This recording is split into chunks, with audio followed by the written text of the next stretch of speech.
Welcome, everybody. I'm Selena Rezvani, and I'm so excited you're joining Women and Work Culture today. This live stream is all about how to elevate women at work to help them thrive and lead.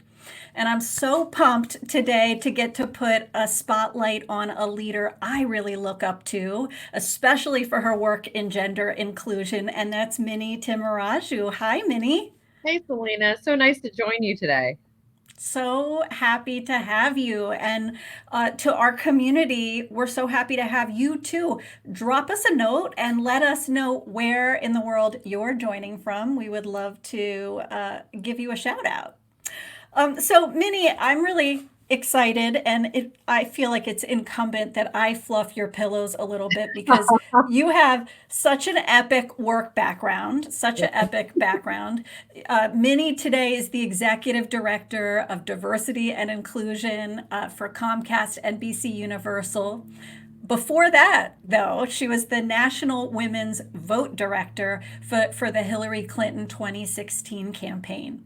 And before that, National Director of the National Council of Asian Pacific Americans. So, wow, first of all.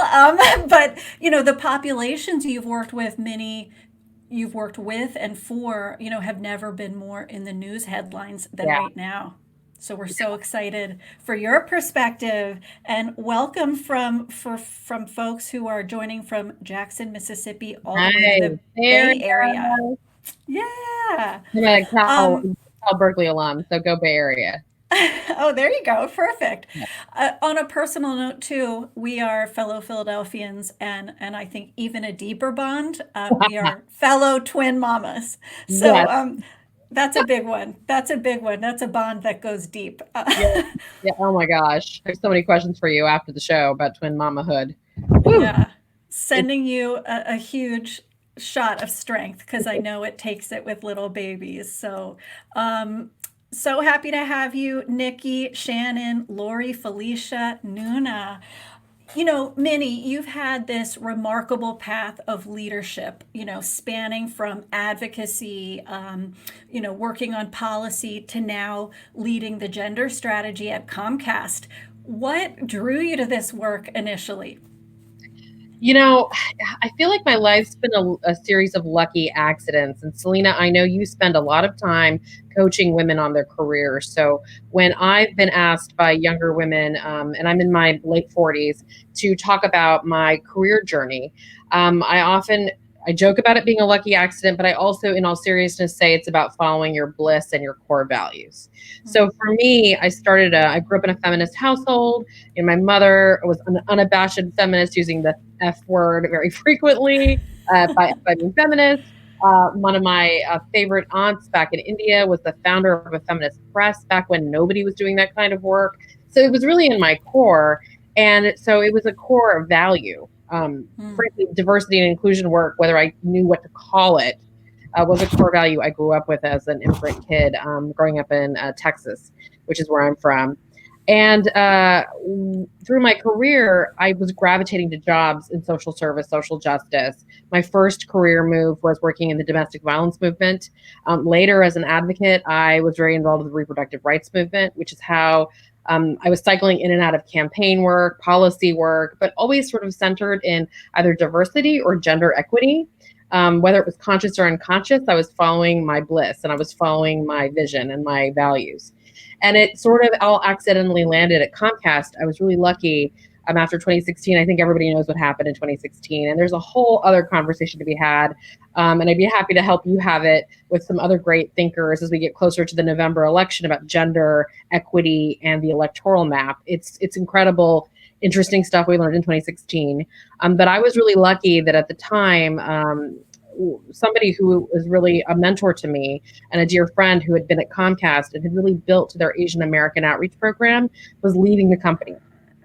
And he literally called me 3 days after we lost the election and said, "I'm sure you have no idea what you're doing, but would you ever come to Comcast?" And that to me is a good example of keeping all your connections and all your relationships from every walk of, or part of your life intact. Because Johnny, who called me from Comcast, he and I knew each other from serving on a board together in the Asian American space. But he also knew I had this passion for gender inclusion and that was work that Comcast really wanted to do as well. So it was just a really lucky accident. The timing was perfect. I didn't seek it out, a career in corporate D&I, but I was really blessed. And it's been a fascinating journey working at Comcast with some incredible D&I leaders like David Cohen, my original boss, and now Karen Buchholz. So much more I could say about that, but that's how I got here. That's so awesome. And I think you're inspiring a lot of people who look back and see a pattern in their own career of being drawn to certain things, but maybe not always seeing the pattern in the moment. And Yeah. I love that thread that clearly, you can see woven through your career. Um, Comcast has so many, accolades for being a great place to work, and especially around, diversity or gender inclusion. I wonder, is there one practice in particular that you think makes a difference to support women? So it was interesting. Right before the show, we had a quick chat about how you got started in this line of work and how you became really an expert in this space. I will say the best indicator of a gender, a corporate culture or a nonprofit culture, any organizational culture that fosters gender inclusion is who's at the top. And if you don't see women in the C-suite, if you don't see women in critical areas of leadership, building and developing those leadership and training programs for employees, running talent, running recruitment, on those comp committees, you need to take another look at the company culture. I was really lucky. I've only been at the company for 3 years, but when I entered, we had women in charge of most of these critical areas of the company. And we've had many women directly reporting into our CEO, Brian Roberts, as well as our cable CEO, Dave Watson, as well as our NBCU leadership team. So looking at that executive leadership team, I don't think, if you're not already there, what practices can you pursue to reach gender equity at your company? I think it's going to be about building the pipelines to get women into that SLT, ELT, C-suite. Again, I was lucky by the time I came to the company that hard work had happened, but now it's about making sure we have successors and we have other talent ready to succeed and jump into those roles for the next generation. And that's an ongoing, as you know, and I'm sure your other guests have talked about, that's an ongoing process of leadership pipeline programs, recruitment and retention programs, making sure comp is fair, all of the above. Right. But the That's one right. singular thing I would identify is women in leadership at the highest levels of your company in real decision-making roles. That's so powerful, isn't it? It's such a powerful visual reminder and Yeah, physical and real reminder that this is a priority here when you look up and you see women there. So I'm so happy to hear that. And I'm sure that inspired a lot of your decision to be part of the team. I absolutely. want to I want to kind of shift gears a little bit. There's so many headlines right now about people experiencing things like Zoom fatigue, and where we feel this tax, right? Because we're all on the video conference so much. But I think what's easy to forget, even though that tax might be real, it's easy to forget some people don't even have Zoom. They don't Right. even have internet, right? To have this issue. Can you talk a little bit about what you all at Comcast are doing to bridge some of that digital divide? Yeah. So we're really proud of a program, and you're a Philadelphian, so you know Comcast, and you've worked with us. We're really proud of a program called Internet Essentials. Internet Essentials is our low-cost, high-speed internet program available to all Americans in our footprint. We're not in every state and every city. We wish we were, but we aren't. But we're in most. And usually that program is $9.99 a month. Since coronavirus and COVID-19 crisis really dramatically showed the significant digital divide disparities in this country, we've offered Internet Essentials free for new customers through June 30th, understanding that we had a responsibility to get kids and their parents through the school year. And what's interesting to me, I have a fondness for calling Internet Essentials a gender equity program because 75% of IE customers, heads of households, are women. That shouldn't totally shock you if you know urban demographics, but these are moms, these are working moms who are juggling a lot of things, and they are driving education, homework, all those things in their household now more than ever, right?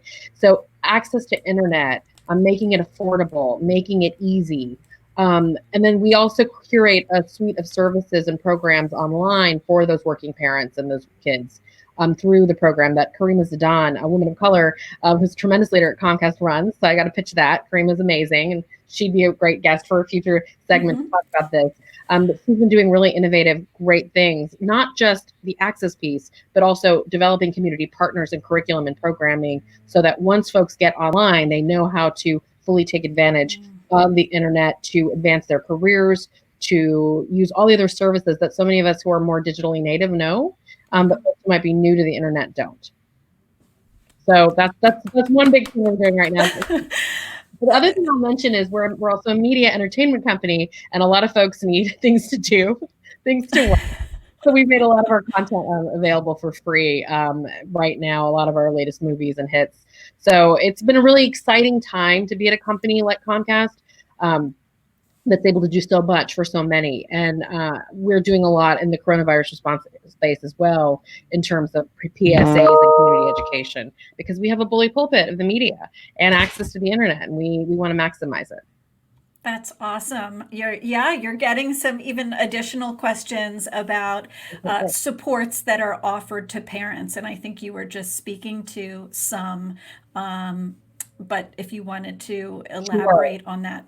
So through Internet Essentials, we have a lot of online curriculum that's available for working parents to help them with homeschooling programs. And we've got a bunch of new programs that I can send a link to after the show. I wish I had it. Let me see if I have it online, if I can look it up. But we have for working parents, let me start over. Are we asking about working parents at Comcast or working parents for our customers, or both?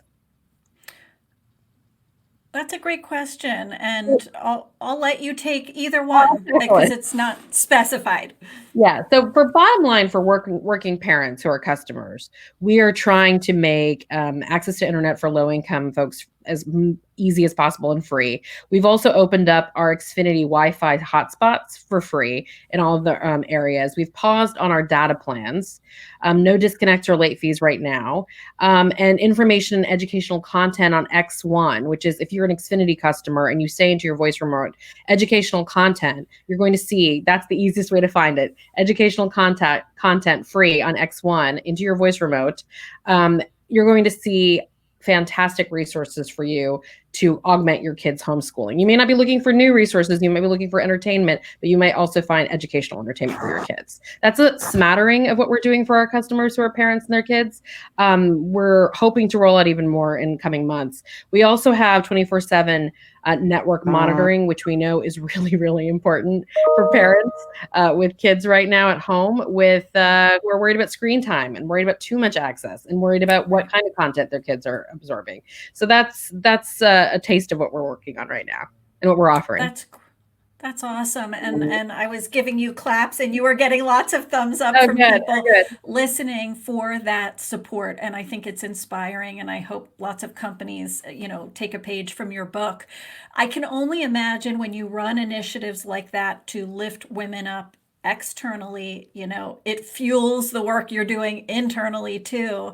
Will you talk to us a bit about your women's ERG or employee resource group at Comcast? Tell us what that group is like and how you see it succeeding.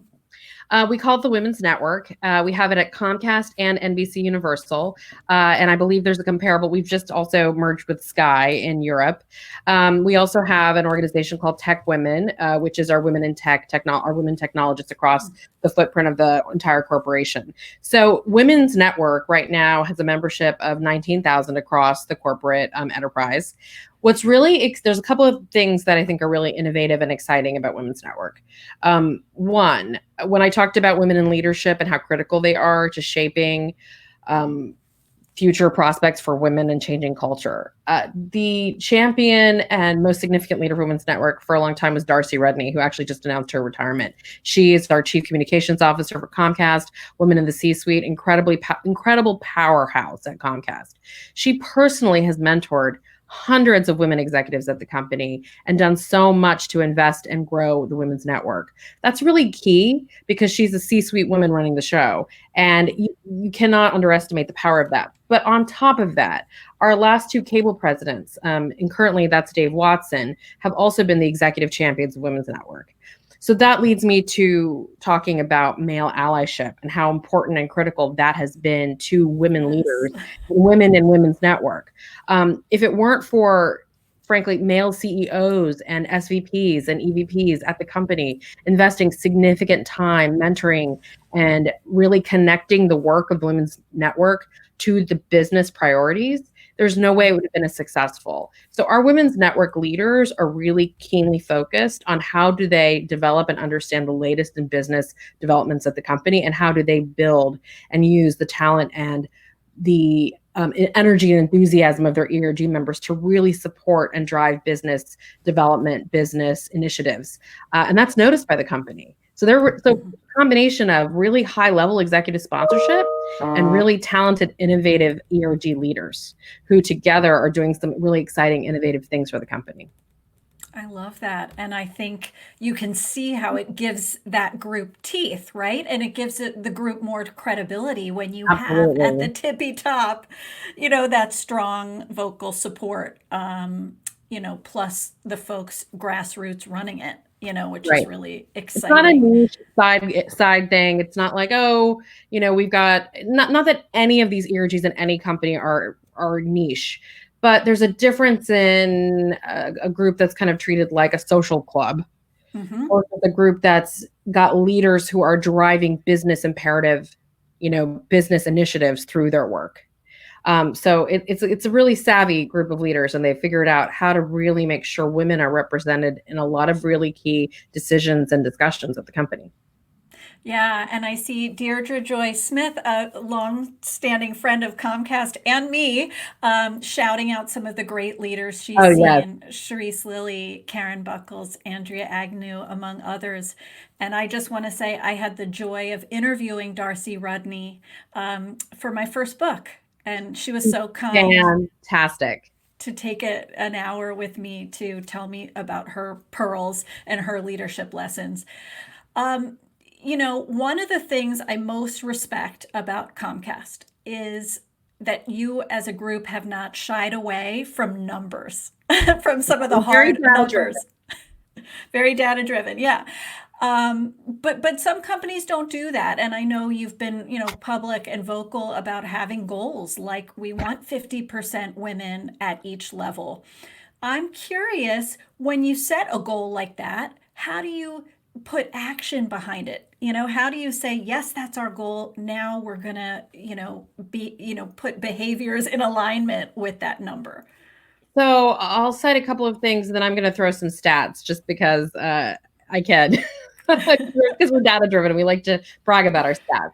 So a couple of things. Operationally, we're very transparent about these goals. Number one, these goals aren't like in a file locked away. They're on our website. Our executives are out there talking about them. I'm talking to you about them now. They're all there if you go to our website. If you go to diversity.comcast.com, you're going to see our 2019 values report. The 2020 report will come out soon. It will be very explicit in where our goals are, and it will track. You will see in remarkable detail our tracking for the past 10 years, how we've done since the inception of these programs and these goals. So that's really important and fundamental. Number two, We have very aggressive advisory councils. So we have an internal diversity council and a joint diversity council. The internal diversity council is made up of key executives across the business who are in roles that they really are responsible for, things like procurement goals, talent goals, retention goals, corporate social responsibility. We consider all of those things metrics for how we evaluate diversity, not just HR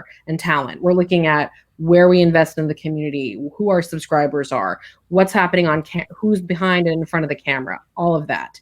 And we're tracking it and we release all that information. But the diversity councils are key. The other, because they're really helping make sure to take those goals back and build them into their business plans. Mm-hmm. Then the really interesting one, and I think we've become a standard bearer for this in the industry, and a lot of other companies in telecom and media are doing this now, is the Joint Diversity Council. This is an external diversity council made up of national civil rights leaders and business experts in the diversity space who have access to incredible information about the company and really give us tough advice and are very, very candid with us about where we need to grow and improve.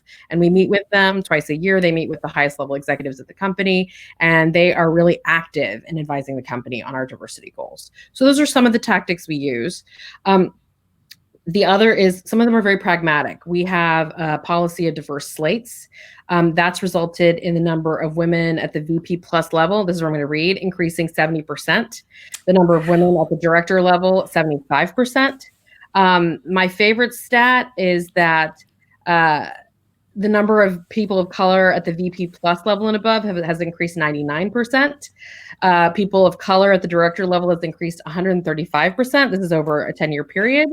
And the most exciting stat is at the end, that currently, at the end of 2019, 54% of our employees report to a diverse leader. And by that, I mean, so that the majority of Comcasters report to a woman or a person of color. That is how you really change and shape and shift culture, right?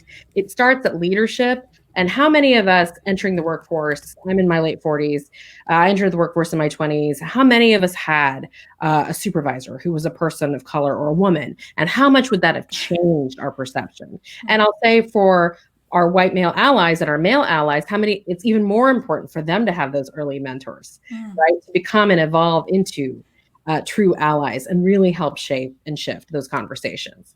So to me, and I will say a lot of this work, it really comes from David Cohen and the great vision he had and his leadership as our CDO. Karen Buchholz was recently named as our new Chief Diversity Officer, and she's really taken the ball, run with it. She's doing incredible things. So I expect that in a year from now, if I were to talk to you again, Selena, to be reporting even more progress, because it's taken very seriously. That's beautiful. I mean, it's so exciting and inspiring, and it shows people, if you treat it like a VIP business initiative, it'll yield really great results, right? As you said, it's not a social club, it's not a side initiative, it's the real thing, and how inspiring and important that is. We're getting to meet here in the month of May, and I think that's really timely, given lots of things, your background, but in particular, May is Asian and Pacific Islander American Heritage Month. And as you know, we've seen some awful hate crimes. We've seen some xenophobia against Asian Americans. Tell me, are you all doing anything to combat some of that, or responding?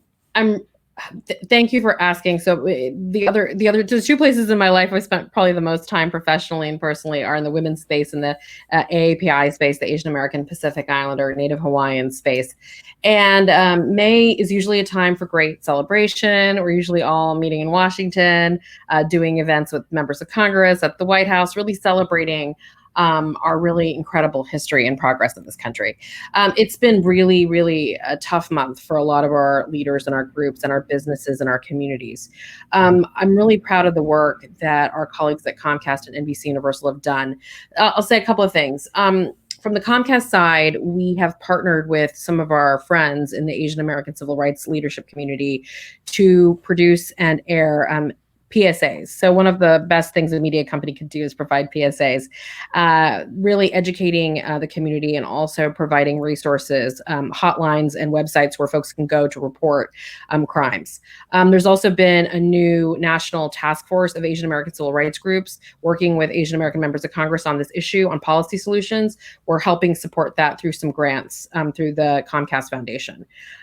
Really excitingly, on the NBC side, we have something called NBC Asian America. It is a digital vertical, part of NBCnews.com. It's on Facebook, Twitter, LinkedIn, YouTube, etc.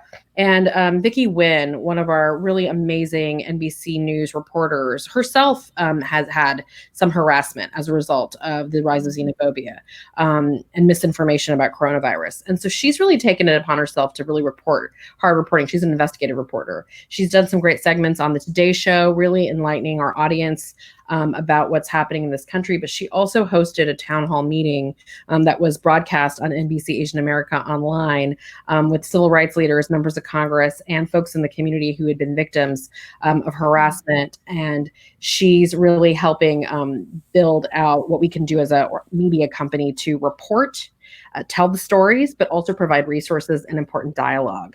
And I think you're going to see a few more PSAs on the NBC side. I think the NBC brand, More You Know, PSA is well known. You expect to see a few things happening over there in light of this issue as well. So we're really tackling it from a bunch of different areas as a community. Finally, I'll say APA, our Asian American ERG at Comcast, has also done some great discussions around this, and they're also leading the way inside the company in terms of making sure we're open, honest, and accountable to our employees around these tough issues.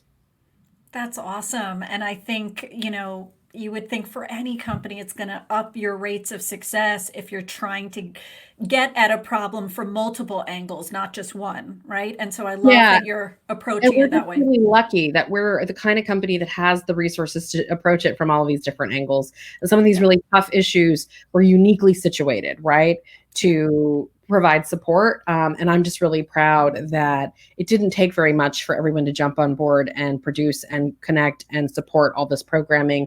We also have Asian American leaders at the highest levels of the company. Craig Robinson, who's our Chief Diversity Officer at NBC News, is also Asian American, and he gets it. His team is passionate. Not that you have to be to get it, because our colleagues on the Comcast side get it. We all get it. But again, visibility matters, right? And having that personal experience matters. And, the fact that, did Vicki Nguyen have to be the one driving the story at NBC? No, but she brings something really compelling and important to the story. And that kind of passion and leadership in the newsroom is really key. And we've been lucky to have diversity in front of the camera and behind the camera, both on the news side and the entertainment side. There's, a great question I want to ask you as one of our last as we wrap up here a bit. And Michelle B asked this question, which is around, how does the pandemic affect all this wonderful progress? And the question I might kind of tag with that is, how do you plan with this distracting world we're living in right now to keep gender inclusion, close to folks and right in front of people? So I'll say it's a great question, Michelle B. And I'm sure, Selena, you're tracking this too. And I'd love to hear more from you on this topic too. Disproportionately, it's women who are, unemployment rates are disproportionately affecting women and people of color, right? We know that. We know that a lot, without full access to childcare and schools, I think I heard you talk about camp, like without basic, childcare and a place to send our kids, the economy can't fully, truly open, right? So this is going to be a really pivotal time for not just corporations, but our government, our policymakers to really be thoughtful about what this pandemic does to economic, social justice, equality, progress for people of color and women in this moment. What we're doing is all the work I just talked about, all the exciting, important, some of it not exciting, mundane work like data and tracking and reports. It's not stopping. It's continuing. So in about a month, we'll be releasing a new report. My team actually has been working fast and furious on updating that data and those numbers. We are doing everything we can from the talent side to keep up our pathways for success. We are constantly developing with our colleagues at Comcast University, which is our L&D team. We're in the process of developing upgraded and new D&I content that we're rolling out. We're about to roll out a new D&I speaker series for our employees. We're keeping the content. We're in a virtual world, right? We can actually reach more employees in a more cost-effective way with D&I content and messaging, right, and training. And so there's some advantages to the moment. So usually I'm at Philly HQ headquarters for Comcast, and I might reach a couple of hundred people. Now I can get a great speaker or a great program together, and I can reach a few thousand employees, maybe even some in Europe, right? So it's a totally different world. So how do we take advantage of economies of scale and the moment that we're in to really provide value, but keep D&I and inclusion conversations at the forefront of the discussion? So it's complicated. I think all of us as advocates for D&I and gender equity need to be thoughtful about what this moment does for our employees and our colleagues who are working parents and who are in these very tough situations, like I think, Selena, you and I are, being as flexible as possible. We're also really rolling out a lot of great resources for from our HR team, our Total Rewards team, around mental health, different tactics for how to handle the moment, and really making sure we're available to our employees and really listening, and we're being compassionate, because we know it's a really tough time for everybody, but that D&I could very easily be shoved aside right now. Again, the key reason it's not is because it's coming from the very top of the company, right? So when you have it embedded, and if you have your top leaders of your company as evangelists for the work, it doesn't go away in a crisis. So if you're thinking about building a new program, it's gotta have buy-in from the top, right? Or it could get shoved aside in this moment. You're getting some amens for what you're saying, and I just want to say you're one of the first people I've heard in leadership to say, "Hey, there's actually an opportunity here in some ways to reach more people." So I really appreciate you saying that. That's not just a silver lining; it's like a practical Yeah, opportunity. and I hate to say there's a silver lining to a pandemic that's having such a dramatic negative effect on the country. I'd rather say there's an opportunity to reach more people as a result, right? For all of us. Folks are at home, they're looking for content, they're looking for ways to improve, they're looking for resources. So folks like you who provide great resources to the community can reach more folks, and that's beneficial to folks like us who are on the inside of these big organizations trying to affect change. So it's an ecosystem. We can all do this together. Well, your support of people and your form of stepping up during a crisis is so inspiring. And thank you for that work you're doing. I look up to you for a lot of reasons, but one of the big ones is you're very unafraid to do some of the hard work of kind of saying, we can do better. We can do better. We can do better for women. We can do kind of better for all in this organization. So thank you for all that work you're doing, Minnie. It's so cool having you here. You all are going to see in just a moment some ways to keep in touch with Minnie. You can follow her on Twitter and LinkedIn and check out some of the work Comcast is doing. You'll see a link to that as well. I hope you'll stay in touch with me too. Check out my LinkedIn learning courses. I have a brand new one this week on getting that motivation back so you can do big things. Amazing. Oh, thank you. Thank you. It's really fun and gave me my own boost of motivation. Sign up to be in our newsletter tribe. We would love to have you. Follow me here on LinkedIn if you're not. I want to thank all of you. I want to wish you health and staying well, and lead on. Thank you so much, Minnie. Thanks for having me.